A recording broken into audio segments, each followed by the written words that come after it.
بسم اللہ والصلاة والسلام علی رسول اللہ اما بعد۔ یہ صفحہ نمبر ہے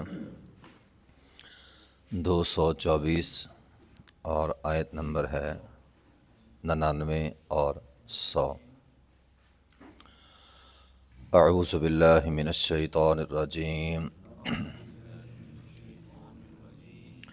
بسم اللہ الرحمن الرحیم۔ ما علی الرسول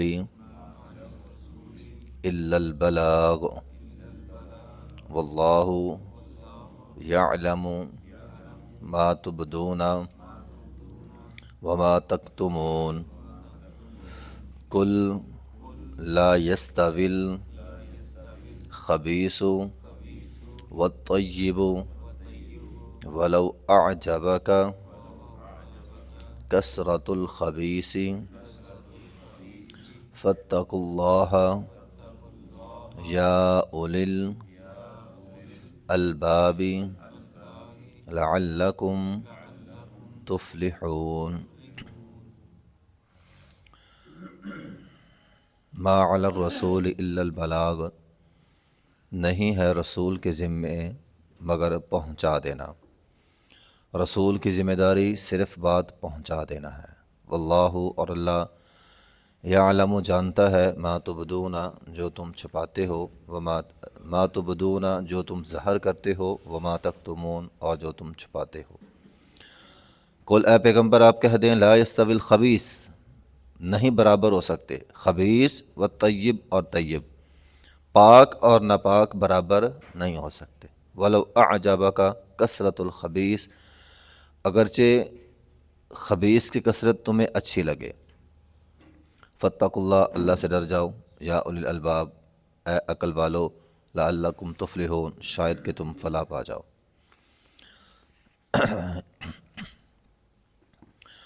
رکوع کا یہ اختتام ہے، اور اس رکوع میں بہت ساری باتیں ہم نے پڑھی تھیں۔ اللہ رب العزت فرماتے ہیں، اے پیغمبر آپ نے حق سچ ان کو بیان کر دیا، آپ نے اپنی ذمہ داری پوری کر دی۔ ما علی الرسول الا البلاغ، آپ کے ذمے ہم نے لگایا تھا حلال و حرام واضح کر دو، بالکل آپ نے واضح کر دیا، آپ نے پہنچا دیا۔ کسی بھی داعی کی ذمہ داری صرف بات پہنچانا ہوتی ہے، بات منوانا نہیں۔ جو داعی اپنی بات منواتے ہیں بھی اس کی ذمہ داری نہیں ہے۔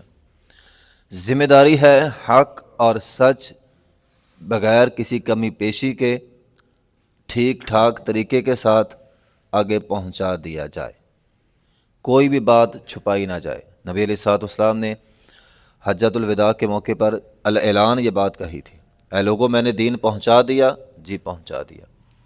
اور پھر آپ علیہ الصلوۃ والسلام نے فرمایا تھا، حاضر غائب تک بات پہنچا دے، جو دین میں نے تمہیں پہنچایا ہے اس وقت جو یہاں موجود نہیں ہے، جو آنے والے لوگ ہوں گے ان تک یہ دین پہنچانا یہ تمہاری ذمہ داری ہوگی۔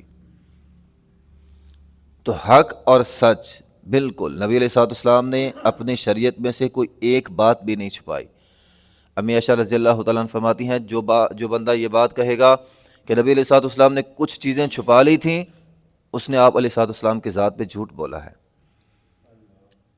تو کوئی بھی آدمی اگر یہ عقیدہ یا نظریہ رکھتا ہے کہ کوئی بات رہ گئی تھی، آپ فوت ہو گئے، آپ بتا نہیں سکے، تو وہ گویا نبی علیہ الصلوۃ والسلام پہ جھوٹ بول رہا ہے۔ شریعت کے معاملے میں، دین کے معاملے میں نبی علیہ الصلوۃ والسلام نے کچھ بھی نہیں چھپایا، اور یہی ایک داعی کی ذمہ داری ہے، خواہ اپنا نقصان ہی کیوں نہ ہو جائے، بات دین کی پہنچا دیں۔ یہ نہیں کہ اپنے بارے میں ہے میرا نقصان ہو جائے گا، دین کا مسئلہ ہے چھپا لوں، نہیں۔ داعی کی ذمہ داری ہے حق اور سچ اچھے طریقے کے ساتھ جو ہے وہ پہنچا دے۔ لیکن یہاں یہ بات یاد رکھنی چاہیے، حق اور سچ پہنچانا ہے۔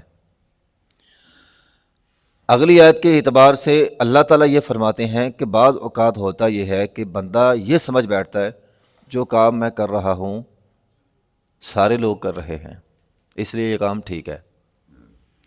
کسی بھی کام کے ٹھیک ہونے کے لیے ہمارے ہاں یہ پیمانہ ہے کہ سبھی لوگ کر رہے ہیں اس لیے ٹھیک ہے، جبکہ شریعت میں یہ نہیں ہے۔ قل لا یستوی الخبیث والطیب ولو اعجبک کثرۃ الخبیث، بہت سارے کرنے والے کیوں نہ ہوں، جو برا ہے وہ برا ہے، ساری دنیا ہی کرنے والی کیوں نہ ہو وہ برا ہے، ٹھیک ہے۔ نیکی اگرچہ ایک بندہ کرنے والا ہو وہ نیکی ہے۔ کسی بھی کام کے لیے اس کے اچھا ہونے کے لیے ضروری یہ ہے کہ وہ سنت کے مطابق ہو۔ اب یہ نہیں کام تو بظاہر اچھا ہی ہے، کوئی کام بظاہر کتنا ہی اچھا کیوں نہ ہو، جب تک وہ سنت کے مطابق نہیں ہے، اور نمبر دو اس کو آخرت کی نیت سے نہیں کیا جائے گا، وہ نیکی نہیں ہوگی، وہ طیب نہیں ہوگا۔ طیب ہونے کے لیے سنت کے مطابق ہونا اور طیب ہونے کے لیے آخرت کو ذہن میں رکھ کر کرنا، یہ دو چیزیں ضروری ہیں، پھر جا کر نیکی انسان کی نیکی ہوگی۔ نبی علیہ الصلوۃ والسلام سے پوچھا گیا اے اللہ کے رسول عقل مند بندہ کون ہے؟ آپ علیہ الصلوۃ والسلام نے فرمایا ایک حدیث میں، ابن ماجہ کی حدیث میں، جو اپنے آپ کو پہچانتا ہے، فرمایا جو اپنے آپ کو پہچانتا ہے اور ان کاموں کو کرتا ہے جو مرنے کے بعد انسان کے لیے فائدہ مند ہوں گے۔ ایک کام ہے آپ کرتے ہیں، بظاہر بہت اچھا ہے، لیکن اس سے آپ کی آخرت برباد ہو رہی ہے، تو وہ نیکی نہیں ہے۔ ایک کام ایسا ہے اس کے الٹ، بظاہر اچھا نہیں ہے لیکن اس سے آپ کی آخرت ٹھیک ہو رہی ہے۔ بعض نیکی کے کام ہوتے ہیں مشکل لگتی ہے کرنے میں، لیکن آخرت ٹھیک ہو رہی ہے۔ دنیا کا نقصان، بعد میں سچ بولوں گا میرا دنیا کا نقصان ہو جائے گا، اتنا نقصان ہو جائے گا، آپ سچ بول دیں، یہی ایمانداری ہے، یہی نیکی ہے۔ دنیا کا نقصان ہوتا ہے، ہو جائے، آخرت کا نقصان نہ ہو۔ تو ہمیں عقل مند بندہ وہ ہے جو اپنے آپ کو پہچانتا ہے اور ان چیزوں کو کرتا ہے جو چیزیں مرنے کے بعد انسان کے لیے فائدہ مند ہوں گی۔ اور فرمایا نادان ہے وہ بندہ جو چلتا اپنی خواہشات پر ہے اور تمنا رکھتا ہے کہ مجھے جنت مل جائے گی، فرمایا وہ نادان ہے۔ مرضی تو اپنی کر رہا ہے، جنت تجھے کیسے ملے گی؟ اگلی آیت کا یہی مفہوم ہے، قل لا یستوی الخبیث والطیب، آپ کر خبیث رہیں اور امید رکھ رہے ہیں مجھے جنت مل جائے گی، یہ تو نہیں ہوگا۔ جنت کے لیے ضروری ہے آپ کو طیب کام کرنے پڑیں گے۔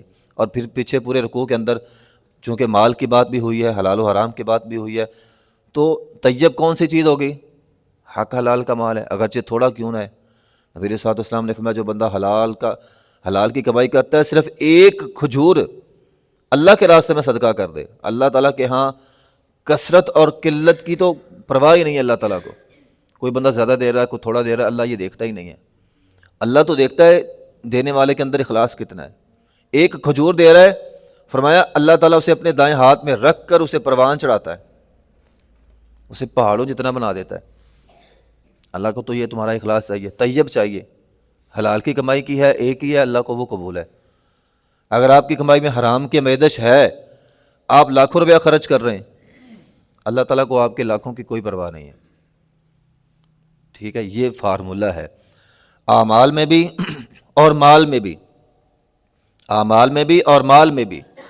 نہ اللہ کو ہمارے اعمال کی پرواہ ہے، نہ اللہ کو ہمارے مال کی پرواہ ہے۔ اللہ کو پرواہ ہے ہمارے اخلاص کی، نیکی کی، اچھائی کی۔ اگر نیکی ہوگی، اچھائی ہوگی، اخلاص ہوگا، اللہ تعالیٰ قبول کر لیں گے۔ میں بڑی نیکیاں کرتا ہوں، بڑے بڑے نیکی کے کام کرتا ہوں، لیکن وہ سنت کے مطابق نہیں ہے، یا پھر ان کے اندر ریاکاری ہے، اللہ کو پرواہ ہی نہیں ہے، ٹھیک ہے نا۔ وہ جو مشہور آیت ہے لن ینال اللہ لحومها ولا دماؤها ولکن ینالہ التقوی، اللہ تعالیٰ کو تو کچھ نہیں پہنچتا نا، دنیا کا مال بھی ادھر آ جائے گا، سارا کچھ ادھر آ جائے گا، اللہ کو تو تمہارے دل کا اخلاص پہنچے گا۔ تو قل لا یستوی الخبیث والطیب، یہ بات ذہن میں ہونی چاہیے، خبیث اور طیب برابر نہیں ہوتے اللہ کی نگاہ میں۔ ولو اعجبک کثرت الخبیث، اگرچہ خبیث کو کرنے والے بہت سارے لوگ ہوں، پھر بھی نہیں۔ فاتقوا اللہ، اللہ سے ڈرو، اللہ کو تقوی پسند ہے۔ یا اولی الالباب، عقل کرو عقل والو، او عقل والو عقل کرو، یا اولی الالباب عقل والوں کو کہتے ہیں، اے عقل والو عقل سے کام لو، زیادہ کا نہ کرو، سوچو اچھے کا سوچو، میں نے اچھا کرنا ہے، نیکی کرنی ہے، یہ ذہن میں نہ ہو میں نے بہت زیادہ کرنا ہے، بھی یہ ذہن میں ہو میں نے اچھا کرنا ہے اور نیکی کرنی ہے، بھلائی کے کام کرنے ہیں۔